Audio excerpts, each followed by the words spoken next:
Hi, this is Tim of the 1916 Company. Welcome and thanks for logging on. Everything you see is in stock and for sale. Check the description for SKUs, names.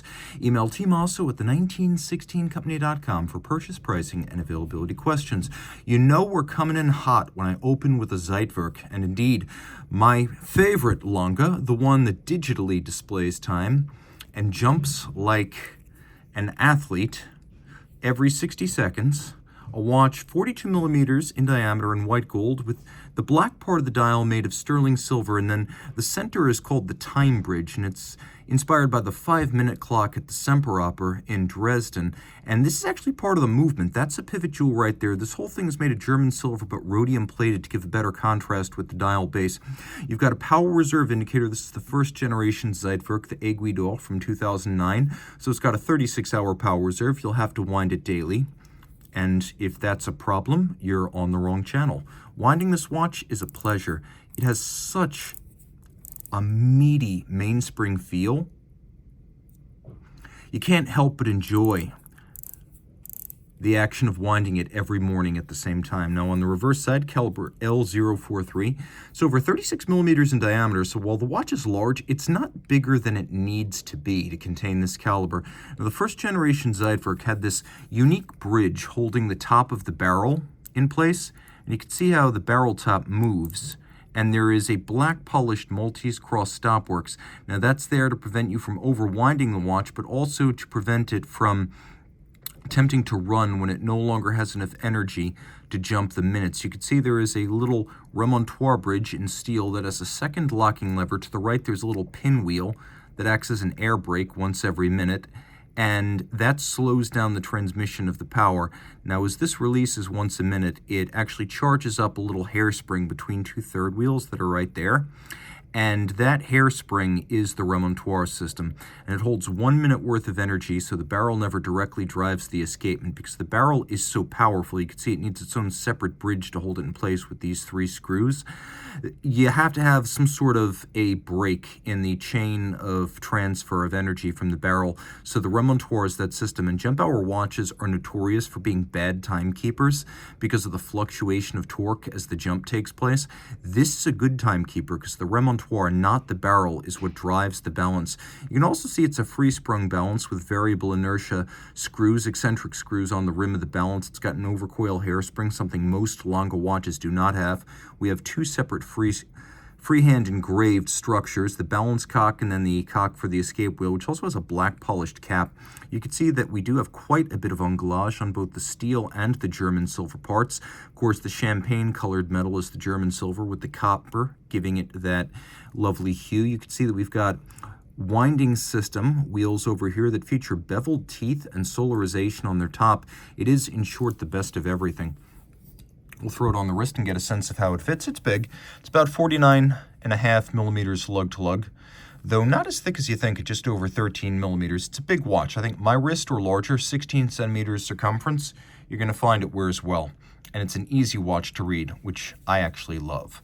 Some people don't feel that a watch needs to be easy to read. I actually happen to think that is one of the most appealing features of a watch. Now, an unusual double Lange opening. We've got a model that came out in 2019, and it was the 9th of 10 25-piece limited editions that came out that year to celebrate 25 years of the modern Lange Sohne manufacture.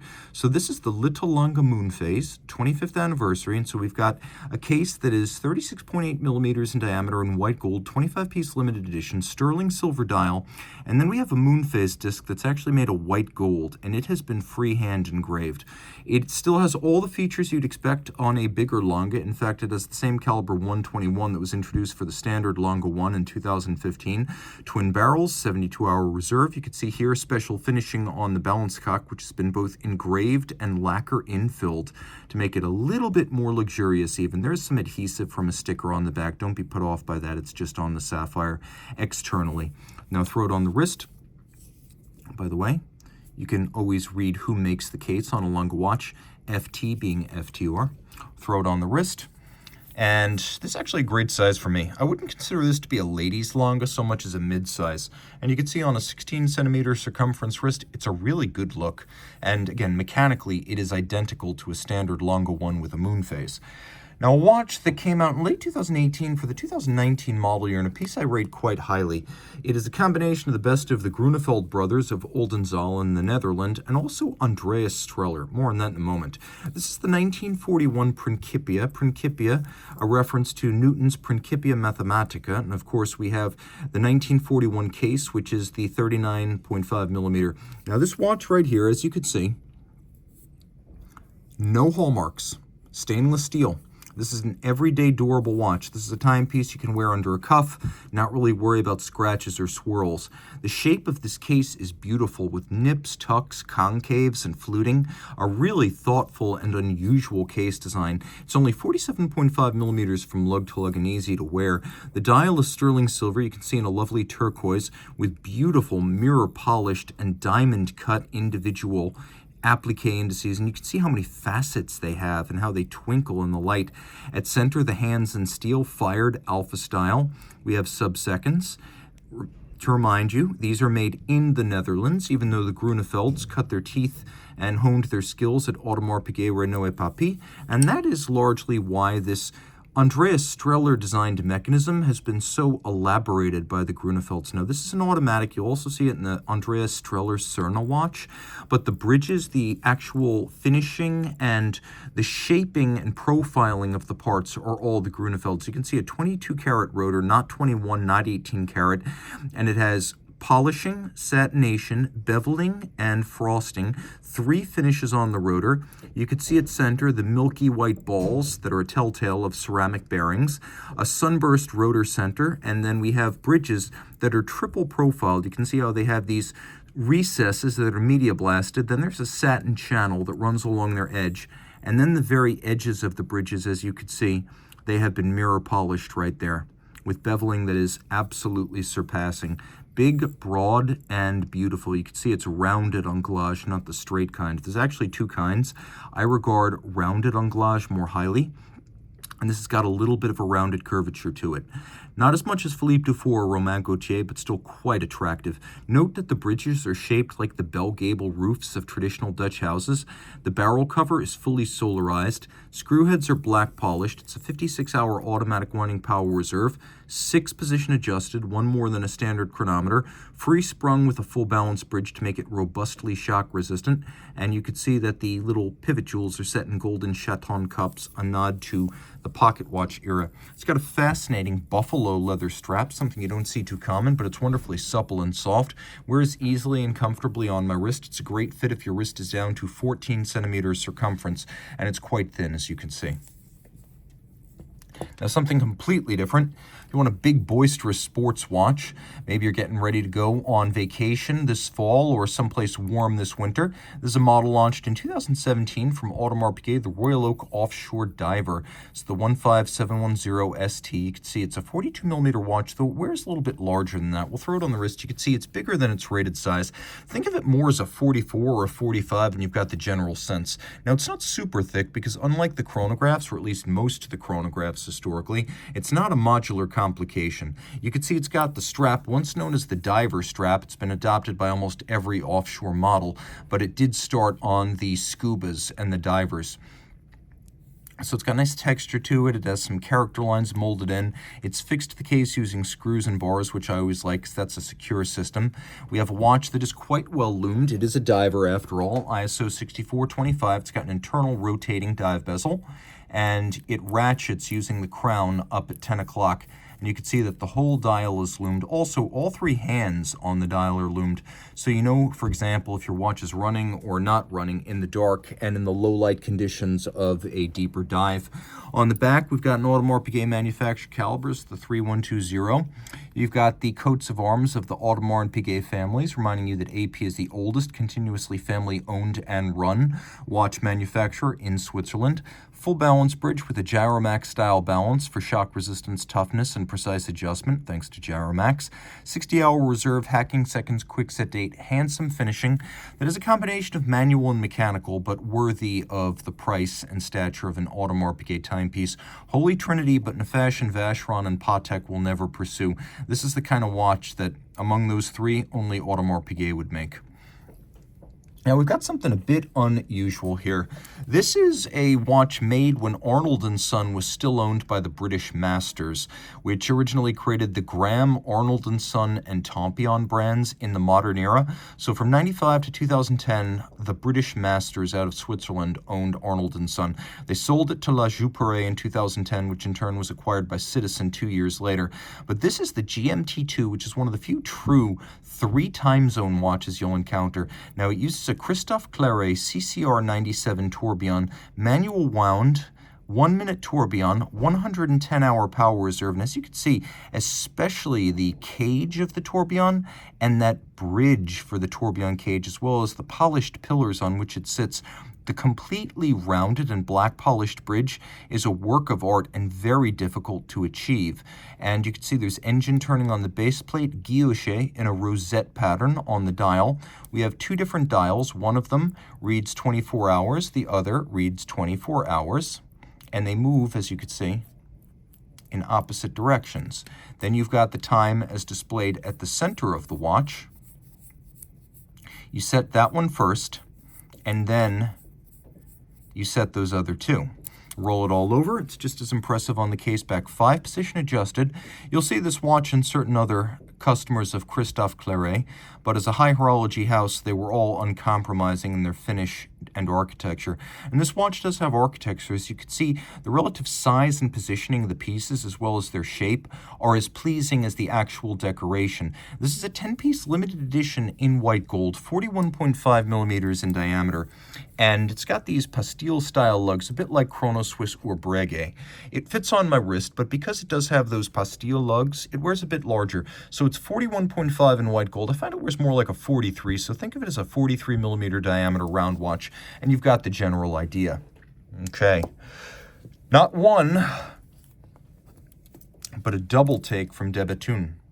So this watch, the original DB28, won the GPHG Aiguille d'Or back in 2011. Now, it was launched in 2010, but it came to market in 2011, so it won that year's GPHG. Now, Aiguille d'Or is equivalent of getting Best Picture at the Oscars of watchmaking, and this watch won on a number of levels. First, the extraordinary shape and the boldness of the design by Denis Flageolet of de Bethune. 42.6 millimeters in diameter, it's under 12 millimeters thick and features variable geometry, ergonomic, spring-loaded floating lugs. It features a spherical Moonphase that is 1/2 white palladium and 1/2 dark oxidized. It drives off a bevel gear from the movement, which you can see right there, and it has an adjustment interval of once every 122 years. Now, the balance, as you can see, is a proprietary design patented in 2010, a full disc of silicon with a white gold rim, reducing the effect of temperature on timing, of aerodynamic drag on timing, and maximizing the percent of total mass in the rim.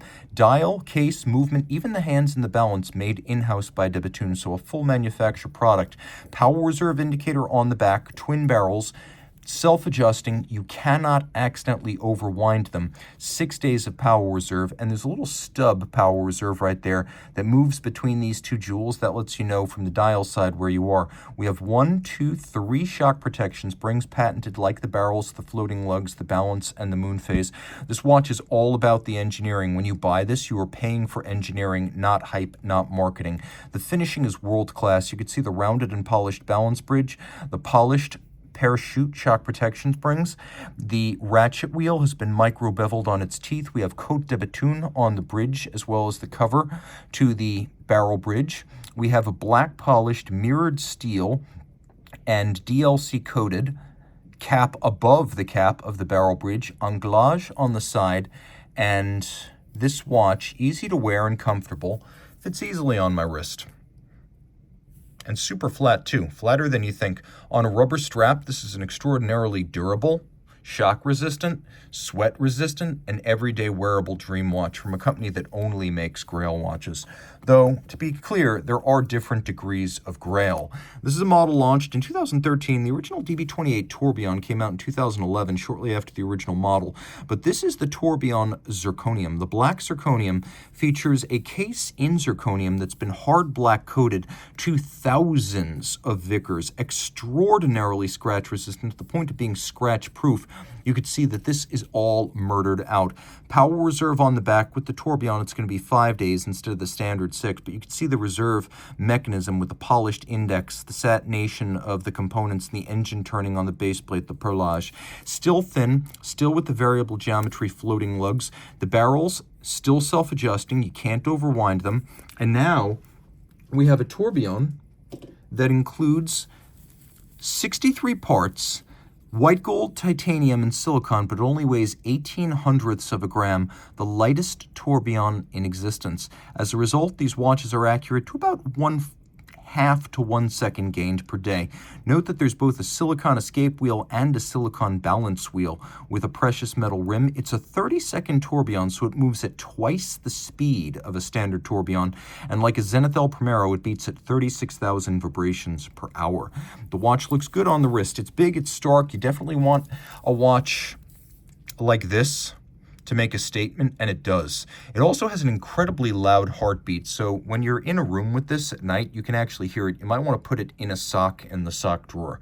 Now, the watch has the same level of finish that you just saw on the DB28, but completely blackened, and so it's got a wonderful monolithic look, super slick and functional with that hard black coating, mitigating scratches. In fact, this watch, despite its age, having been launched in 2013 and made in perhaps a dozen copies at most, you can see there's not a mark on it. All right, now, let's take a look at the capstone to today's episode. A model launched in 2009 from Jaeger-LeCoultre, the Master Grande Tradition. This is the Tourbillon à quantième perpétuel. So, Master Grande Tradition, it is a more elaborate master.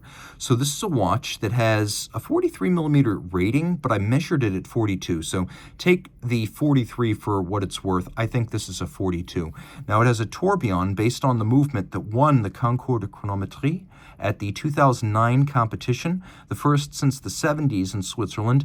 The caliber 978, which is this without the perpetual calendar, defeated a raft of specialized chronometry movements, high horology opponents, and even JLC's own gyro tourbillon too. So this is a tourbillon that actually lives up to its billing for chronometry.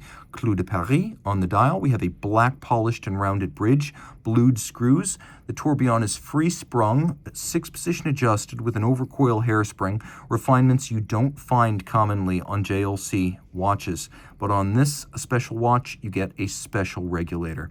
Now, taking a quick look, you can see the dial is stepped down to make it easier to view the tourbillon. My lens can't quite capture the depth, but to the eye, it's spectacular. Now, the dial, the movement, I should mention, 1 point of adjustment. This is the IWC Kurt Klaus perpetual calendar, which means all you have to do is index this little trigger and everything moves in sync. You just set the correct date for the month you're in, and everything else, date, month, Moonphase, as well as the year and the century will advance in sync. You don't need to look any of this up. It's already mechanically programmed. The watch features caliber 986, I believe. Here, let's double check that, 987. 987 is based on the 978, which was the chronometry trials winner. Now you can see here we have a lovely and multiply finished 22-karat rotor on ceramic bearings. We have Côte de Soleil, which you can see radiate out from an imaginary center point under the tourbillon. They radiate out across the bridges. JLC beveling is really thin, but it's there. It's difficult to see, but it catches the light, and you can see it here. Screw heads, well, we have both polished and blued screws, and they are fire blued screws, but this is an everyday durable tourbillon. The Tourbillon à quantième perpétuel, a special piece that's been evolved over the years. JLC's automatic tourbillon with IWC's perpetual calendar. It's really the best of both. A big watch, so if you've got a wrist my size or larger, you can wear it. And it's a timepiece that is purposefully large with a lot of mechanism inside its large case to fill it out and justify its size on the basis of mechanical refinement and sophistication. The watch features a full folding clasp. If you love this tourbillon, reach out to Team Mosso at the 1916company.com for purchase and pricing details.